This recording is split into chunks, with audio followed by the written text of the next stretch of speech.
Now, let us look at an application of our formulation work based upon our polytropic index.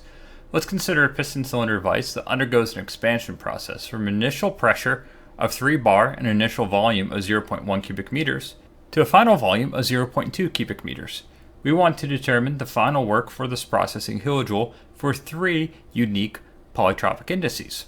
The first is when n is equal to 1.5, the second is when n is equal to 1, the third is when n is equal to 0.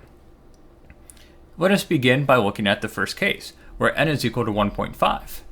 Since n is not equal to unity, we will use the first definition of work via our polytropic index. That is, our work from state 1 to state 2 is equal to P2V2 less P1V1 per 1 minus n. Or we'd have our pressure at state 2 times 0.2 cubic meters less 300 kPa times 0.1 cubic meters per the quantity 1 minus 1.5. Now, we have to solve for a pressure at state 2. And to do such, we're going to use the definition of our polytropic process. That is, P1 V1 to the n is equal to P2 V2 to the n. Or our pressure at state 2 is equal to pressure at state 1 times V1 per V2 to the n. That is, our pressure at state 2 is equal to 300 kPa times 0.1 cubic meters per 0.2 cubic meters to the 1.5, or we'd have a value of 106 kPa.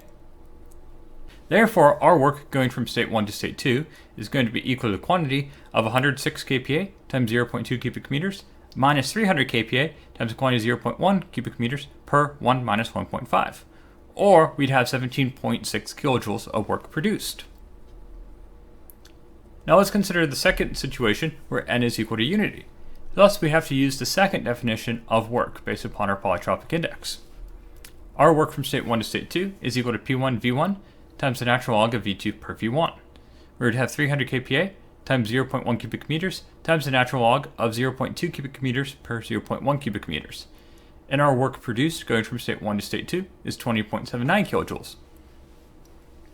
Last but not least, if n is equal to 0, we can use the isobaric formulation work. That is, our work from state 1 to state 2 is simply our pressure times our change of volume, or 300 kPa times 0.2 less 0.1 meters cubed, which gives us 30 kilojoules. Lastly, let us construct an expression for our polytropic index n based upon our pressure and volume between our two states.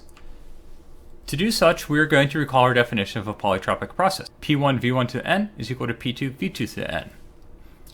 If we take the natural log of both sides, we'd have the natural log of P1 V1 to the n is equal to natural log of P2 V2 to the n. This would yield the natural log of P1 plus n times the natural log of V1 is equal to natural log of P2 plus n times the natural log of V2.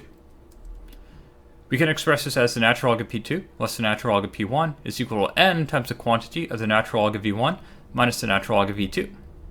Or we can say n is equal to natural log of P2 per P1 per the natural log of V1 per V2.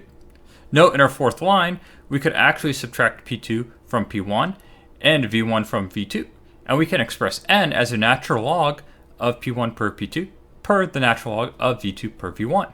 These two expressions are equivalent.